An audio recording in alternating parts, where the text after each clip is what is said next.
Much of the saxophone music we hear in jazz is played on the tenor sax, but there's actually a wide array of saxophones.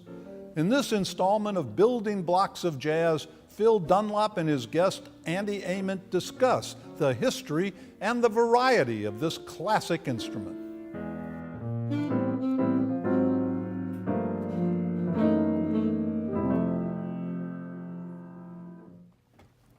Hi, and welcome to the Building Blocks of Jazz. My name is Phil Dunlap, and today we're going to talk about an instrument that's very closely associated with jazz music, and that's the saxophone. And to help me demonstrate and show us how the saxophone works, I've got a very good friend of mine, Mr. Andy Ament. Well, thanks for having me, Phil.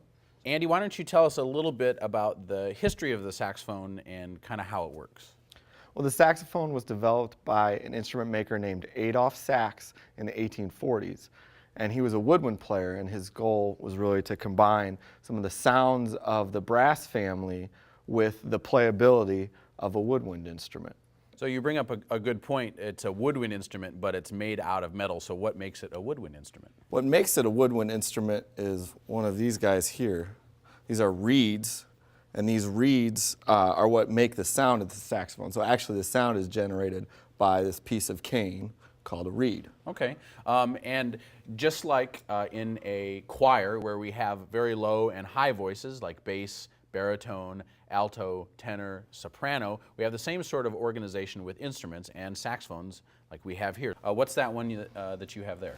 This one is an alto saxophone, so just like you were talking about the voices, this is the alto. It's one of the higher pitched saxophones. Why don't you give us maybe a little demonstration as to how that sounds? So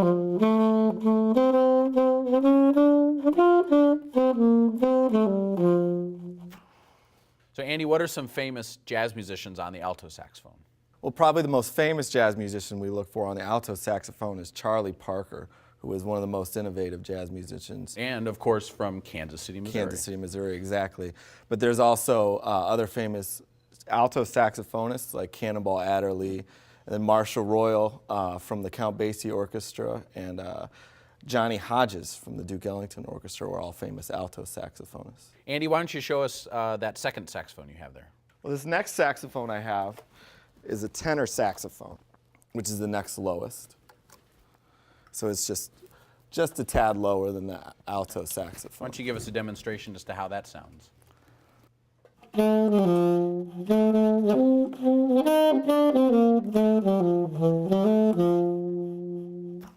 And just for everyone at home, when we say lower, we were talking about lower in pitch, and as the instruments increase in size, the range on the low end increases. So what are some very famous tenor saxophonists we can look for? Well, tenor saxophone is probably the most popular of the saxophones as far as jazz is concerned, so there are many great jazz tenor saxophonists, including John Coltrane, Sonny Rollins, Dexter Gordon, and Lester Young, just to name a few names. So Andy, I see you have a third saxophone over there. What is it? This is the baritone saxophone. It's one of the lowest saxophones that we commonly see. Well, why don't you give us a demonstration?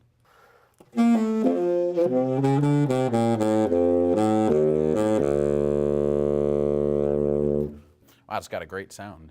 What are some very famous baritone saxophone players?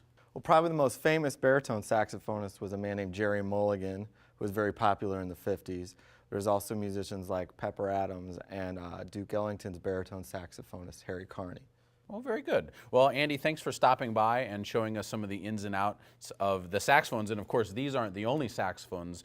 There's a bass saxophone and contrabass saxophone and soprano saxophone. So there are many different sizes and shapes of saxophones out there. So stop back next time on the Building Blocks of Jazz. We're going to learn lots of great new things. Andy, let's play a tune and take it out. How about a blues in F? Okay. 1, 2. 1, 2, 3, 4.